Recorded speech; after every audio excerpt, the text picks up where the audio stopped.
In this video, I'll show you how to delete all images from the trash folder in Canva and permanently clear them out in just a few clicks. Start by opening Canva in your browser and logging into your account. Once you're on the home dashboard, look at the left-hand sidebar and click on Trash.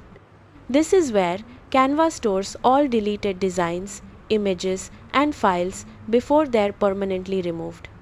When the trash folder opens, you'll see all the items that have been deleted recently.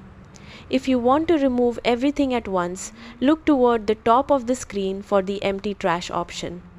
Click on it, and Canva will ask you to confirm that you want to permanently delete all items. Confirm the action, and Canva will automatically clear the entire trash folder. Once this is done, those images and files cannot be recovered, so make sure there's nothing important inside before you proceed. If you only want to delete specific items instead of everything, you can select individual files and choose delete permanently. But using empty trash is the fastest way to clear everything automatically. And that's it. That's how you delete all images from the trash folder in Canva and fully clear your storage in seconds.